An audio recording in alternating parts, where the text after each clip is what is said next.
Alors, lors de ce cours-ci, nous allons commencer à travailler avec les réactions à déplacement double pour ceux qui veulent suivre un peu mieux la présentation ou regarder par eux-mêmes dans le manuel.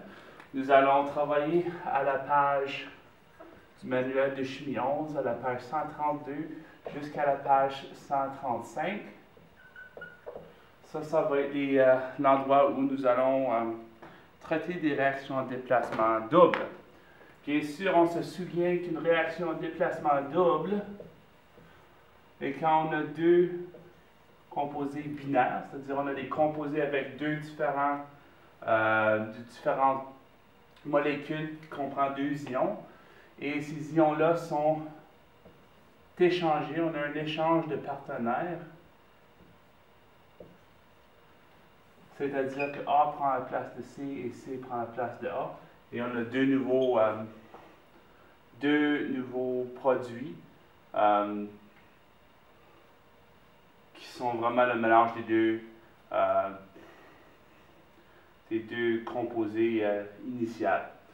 Maintenant, une chose importante quand on travaille avec les réactions à déplacement double, c'est de toujours travailler avec les états dans les réactions. Dans la majorité des cas, vous allez avoir deux réactifs qui vont être aqueux, avec un état aqueux. Et puis vous allez faire l'échange d'ions suivant les mêmes règles que vous avez suivies pour faire la réaction en déplacement simple. Sauf cette fois-ci, vous allez devoir trouver l'état des deux produits qui sont produits. Alors ici, je vais vous montrer des trucs comment trouver ça. Et finalement, si jamais vous trouvez deux réactifs, puis les états pour chacun sont aqueux, okay, ben vous allez remarquer bien sûr que si je mélange deux choses aqueuses, puis je finis avec deux choses aqueuses, j'ai vraiment pas d'indice. Alors, dans ce cas-là, si c'est deux choses aqueuses, vous allez écrire aucune réaction. Mais on va voir ça un peu plus en détail. Alors, je vais commencer. On va faire une réaction en déplacement double très simple, juste pour passer à travers de la procédure que vous allez suivre. Par exemple, je pourrais avoir... du NaCl aqueux avec du nitrate d'argent aqueux. OK? Et si je veux faire la réaction, ben, il suffit premièrement de décomposer les atomes. Alors ici, j'ai du sodium, normalement qui a une charge positive, j'ai du chlore qui a une charge négative. Ici, j'ai de l'argent qui a une charge positive et j'ai un ion de nitrate qui est d'habitude négatif. Alors, dans ce cas ici, c'est toutes des charges simples, mais si j'ai des charges de plus 2 ou de plus 3 ou de moins 1, moins 2, moins 3, il va falloir juste s'assurer que quand tu crées ta molécule finale, que tu balances les charges pour avoir une charge totale de 0. Ça, c'est tout à fait normal, régulier comme on l'a fait dans le passé. Alors, dans ce cas ici, je vais commencer. On va faire le premier échange. Alors, on va avoir besoin d'échanger soit les deux positifs ou les deux négatifs. Ça ne fait aucune différence quel vous choisissez de faire, parce que ça va vous donner les mêmes résultats. Alors, je vais commencer. Je vais échanger juste le sodium avec l'argent. Alors, ma nouvelle molécule que je vais avoir, c'est AgCl. Alors, ça va être d'argent avec le chlore. Je sais que mon argent est plus 1, mon chlore est négatif 1, donc ça fonctionne. Et ma deuxième molécule, ça va être du NaNO3, parce que ça c'est ma deuxième possibilité. Okay. Et je sais que mon NO3 est négatif 1, mon Na est positif 1, donc ça fonctionne. Il suffit maintenant de vérifier c'est quoi les états de la matière, puis pour ça, je vais vous donner un outil très utile. Devant la classe, vous allez avoir un paquet avec une feuille Et cette feuille-là, ça ressemble à ça. Il y a un tableau dedans, puis ça, c'est un tableau des solubilités. Alors ça va vous permettre à vérifier si nos produits vont créer un précipité, un solide, quoi que ce soit. Alors, ce qu'on cherche dans les produits pour une réaction à déplacement double, assurez-vous dans les produits, on cherche au moins un des deux qui est un précipité, ou un gaz, ou de l'eau. Si j'ai de l'eau là-dedans, si j'ai un précipité ou si j'ai un gaz, ça c'est un indice qui me dit que la réaction à déplacement double est bonne. Alors, dans ce cas ici, je vais devoir vérifier l'état. Alors, le tableau de solubilité n'est pas super compliqué à utiliser. Ce qu'il faut se souvenir, c'est que la solubilité, c'est la capacité pour un composé de se dissoudre dans l'eau. Alors, par exemple, du sucre, c'est quelque chose qui est très solide. Parce que le sucre, on peut le mettre dans l'eau, ça va se dissoudre. Alors, ça, c'est solide. Et si ça se dissout, c'est solide. Donc, quand c'est solide, ça se dissout dans l'eau, l'état est forcément toujours aqueux, parce que ça disparaît dans l'eau. Si c'est insoluble, si c'est insoluble, ça veut dire que ça ne dissout pas. Ce qui veut dire, si c'est insoluble,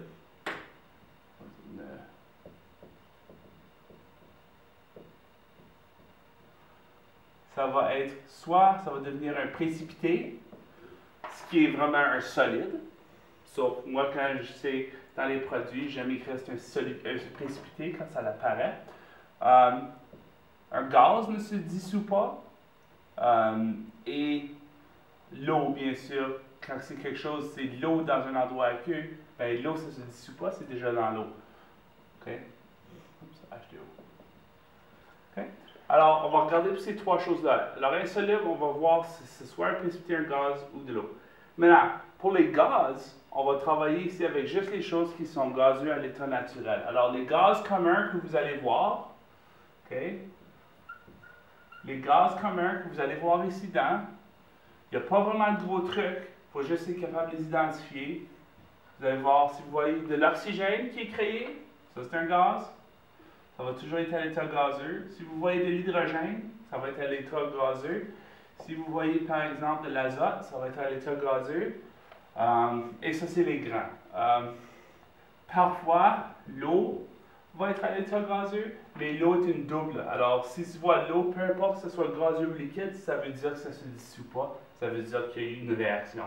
Alors, si vous voyez ces molécules-là, écrivez gaz. Maintenant, l'eau, gaz, ça c'est assez évident, tu vas les voir dans la structure.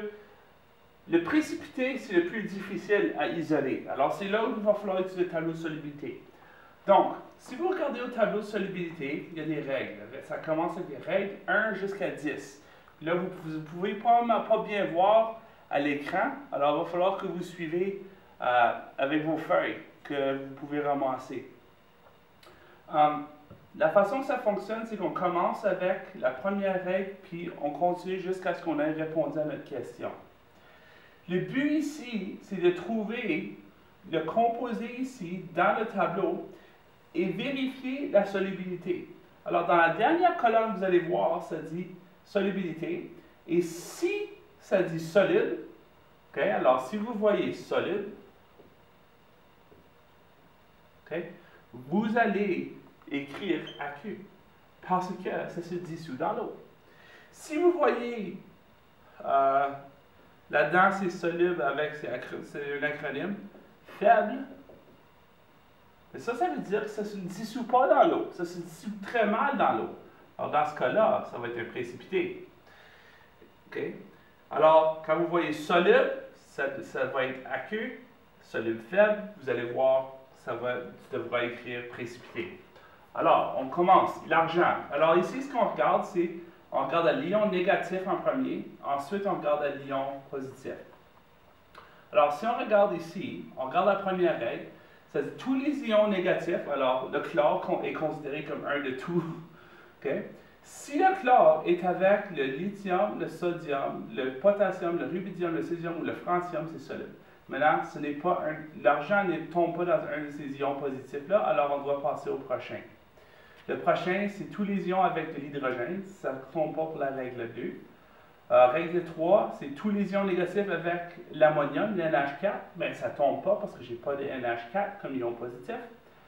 Ça ne tombe pas comme un NO3, ça ne marche pas. Ce n'est pas un acétate, l'ion négatif. Par contre, ça tombe à la règle 6. La règle 6 nous indique que tous les chlores, okay, quand ils sont mélangés avec de l'argent, alors ça tombe dans la règle 6, okay, c'est solide faible. Alors, la règle 6 répond à ma question si ça c'est précipité ou un aqueux. Alors, puisque la règle 6 nous indique que c'est solide faible, on va écrire précipité. Okay? Parce que ça ne se dissout pas dans l'eau. On passe maintenant au prochain, au NaNO3. On passe à travers les règles. Okay? Puis celui-ci, il s'avère qu'il va tomber à la règle 1 et 4, mais à la règle 1 surtout, parce que la règle 1 est la première. Alors, quand tu as du sodium avec tous les ions négatifs, on a quelque chose qui est solide. Et si on veut, on peut aller à la règle 4 pour confirmer. Le NO3 négatif, quand il est avec presque tout, va être solide. Alors, si c'est solide, ça veut dire que ça va rester aqueux. Alors, ça va rester un liquide incoloré qu'on ne va pas voir. Alors, dans ce cas ici, je viens de résoudre mon équation. J'ai fait mon échange d'ions et j'ai écrit. Puis effectivement, ça va se passer parce que j'ai eu des preuves, parce que j'ai eu un précipité, j'ai pu voir qu'est-ce qui s'est passé. Alors, on veut vraiment faire l'échange d'ions. On l'a fait. Ensuite, on trouve les états. Si c'est un précipité, fantastique. Si on trouve un gaz, alors un de ces éléments-là, fantastique. Ou si on trouve de l'eau là-dedans, fantastique. Si finalement les deux sont aqueux, bien, dans ce cas-là, si les deux sont aqueux, il n'y a aucune réaction. Alors, il faut faire tout le travail et on peut seulement déterminer si la réaction est valable jusqu'à la fin. Donc, on va en faire un autre. On va faire un autre exemple, puis je vais laisser tout ça ici au tableau. Je vais juste faire un autre. Okay. Alors, par exemple, si je fais le MgCl et du KOH, je pense. Oui. Et je veux savoir qu'est-ce qui se passe. Bien, ça devrait être du MgCl. Alors, on suit les mêmes étapes. On va voir, est-ce qu'il y a eu une réaction, oui ou non, qu'est-ce qui va se passer? Premièrement, on décompose nos ions. Alors, j'ai du Mg, okay, ça c'est toujours 2+. J'ai du Cl-, parce que j'en ai 2, donc ça donne 0. J'ai un potassium positif et j'ai un ion d'hydroxyde, OH-. Alors, on fait l'échange et on crée nos nouvelles molécules. Alors, j'échange mes deux ions positifs. Alors, je vais avoir du, on va dire, du KCl. Je sais que j'ai 1, plus 1 et moins 1 qui va me donner juste du KCl, qui va me donner 0. Et je vais avoir du MgOH. Maintenant, je dois avoir 2 OH parce que ça, c'est plus 2, puis ça, c'est juste 1. Donc, MgOH2. Alors, finalement, j'ai mes deux molécules. Alors, il va falloir balancer. Alors, ici, j'ai 2 oxygène, 2 hydrogène. Je dois mettre un 2 là. Puis, je vais avoir besoin de mettre un 2 ici pour balancer les potassiums. Puis, les chlores vont s'annuler ici. Alors, j'ai juste rebalancé mon équation pour qu'on respecte la loi de la conservation de la masse de M. Lavoisier. Et finalement, on tombe au fait qu'on veut trouver nos états ici. Puis dans ces deux états-là, ils commencent à queue, on va dire. Okay? Alors, on doit trouver les états. Premièrement, est-ce que j'ai de l'eau? Non, mais j'ai pas d'eau, alors j'ai pas d'indice. Est-ce que j'ai un gaz? Bien, ça, ce n'est pas des gaz. Alors, encore une fois, j'ai pas d'indice. Alors là, je dois voir la solubilité utilisant le tableau de solubilité. Si je garde à ma première règle, ça dit que tous les ions négatifs, alors le Cl-, quand c'est avec du potassium, c'est soluble. Alors dans ce cas-là, si c'est soluble, ça veut dire que ça se dissout dans l'eau, ça veut dire que ça va être une molécule aqueuse. Si je regarde au MgOH, puis je regarde dans mes règles, ou si je descends, j'ai besoin de me descendre jusqu'à la règle numéro 9, qu'on parle que l'ion négatif est de l'hydroxyde. Quand l'hydroxyde est le magnésium, alors je devrais regarder, ça dit que quand c'est avec le lithium, le sodium, le potassium, le rubidium, le césium, le francium, l'hydrogène, l'ammonium, le strontium, le barium, le radium et la tellure, c'est soluble. Le magnésium ne tombe pas dans ceux-là. Tous les autres qui tombent le magnésium, c'est soluble faible. Ça va être un précipité. Soluble faible. Donc, voilà la réaction à déplacement double qui a été confirmée. Dans votre manuel, vous allez peut-être voir au lieu de précipité solide, moi je veux que ça soit un précipité quand ça vient après la réaction. Donc, avec cela, je vais vous donner des travaux à faire, okay, pour vous pratiquer. Okay. J'aimerais que vous allez à la page 134. Okay. Puis je vais écrire ça sur le site web aussi. Puis j'aimerais que vous faites l'exercice 25. Je vais faire comme d'habitude, numéro 25. J'aimerais que vous faites à la page 135. Okay. Numéro 26, 27 et 28.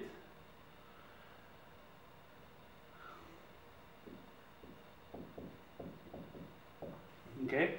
Et si vous avez réussi à tout faire ça, vous allez être en bon état. Si vous avez réussi à tout faire ça, vous pouvez continuer et faire la page 140. Numéro... en fait, c'est la révision. Alors, vous pouvez faire numéro 1, 2, 3 et 4. 1 à 4. Maintenant, ça, c'est beaucoup d'exercices, c'est beaucoup de pratique. Asseyez-vous. Si vous avez des questions, vous pouvez demander au 12e. Si vous avez d'autres questions, si M. V n'est pas pressé, vous pouvez aller lui demander aussi. Mais avec le tableau de solubilité, vous devriez être en bon état. Au pire, allez, retournez dans les explications, puis regardez dans les explications. Ça va peut-être vous donner des indices. Faites du mieux que vous pouvez, puis on va répondre aux questions et faire des corrections si vous voyez des erreurs lors de vos exercices. On va arranger ça et puis on avancera lors du prochain cours. Alors, bonne chance et faites de votre mieux et essayez de faire le plus d'exercices que possible. On doit quand même prendre un peu plus d'avance parce que le temps va filer très vite si on perd trop de temps. OK? Bonne chance!